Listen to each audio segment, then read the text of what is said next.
సింధూర ఆళ్ళ అమ్మ, నాన్నని చూసి చాలా సంతోషపడుతూ ఉంటుంది. "అమ్మ, నాన్న రాలేదా? ఏంటి మీరిద్దరే వచ్చారా? నాన్న ఎక్కడ?" అని చెప్పేసి అడుగుతూ ఉంటుంది. "మీ నాన్న రాలేదమ్మా. నువ్వన్న మాటలకు కుమిలి కుమిలి ఏడుస్తున్నాడు. తల్లిదండ్రుల కంటే ఎక్కువే మీ అత్తమామ ఇష్టం అన్నావు గదా! అందుకు ఆ మాటకి చాలా బాధపడుతున్నారు.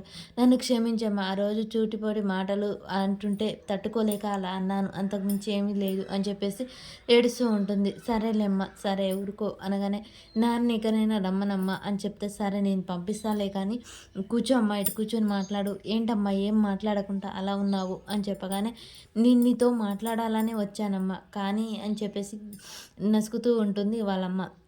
ఈలోపే కేశవ వచ్చి, "చెంచలమ్మ, మన కొడుకు దూరమై మనం ఎంత బాధపడుతున్నామో, బిడ్డ దగ్గరుండి కూడా వాళ్ళు చూసుకోలేకపోతున్నామని అంతే బాధపడుతున్నారు" అని చెప్పేసి వీళ్ళిద్దరూ మాట్లాడుకుంటూ ఉంటారు. "అమ్మ మాట్లాడు, పర్వాలేదు" అనగానే, "నువ్వు మళ్ళీ పెళ్లి చేసుకో సింధూర" అని చెప్పేసి అనగానే ఒక్కసారిగా సింధూర, "అమ్మ ఏంటి ఏం మాట్లాడుతున్నావు నువ్వు?" "అవునమ్మా, నువ్వు పెళ్లి చేసుకోవాలి.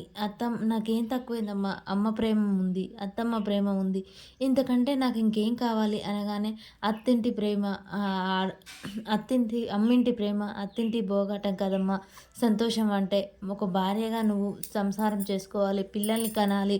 అది సంతోషం, అది మాతృత్వం. అందులో ఉన్న సంతోషం ఇంకెందులో ఉండదు. ఈ ఆస్తులు, అంతస్తులలో కాదు తెలుసా? నువ్వు ఇప్పటికైనా నోరు తెరిచి మీ అత్తమ్మకి చెప్పు. నువ్వంటే మీ అత్తమ్మకు చాలా ఇష్టం. నువ్వు సుఖంగా ఉండాలని తను కోరుకుంటుంది. కానీ ఇప్పటి వరకు ఎన్ని రోజులు ఉంటామో మాకు తెలీదు. నేను కానీ, మీ అత్తమ్మ కానీ దూరం అవుతే అప్పుడు నీ పరిస్థితి ఏంటి? అది ఆలోచించుకో. సరేనా?" అని చెప్పేసి ఇక అక్కడి నుంచి వెళ్ళిపోతూ ఉంటుంది. సింధూర మాత్రం ఆలోచనలో పడుతుంది. "ఇకనైనా నీ జీవితం గురించి ఆలోచించు.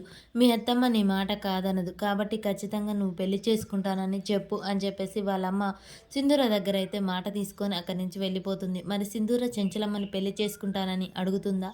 అసలు ఒప్పుకుంటుందా?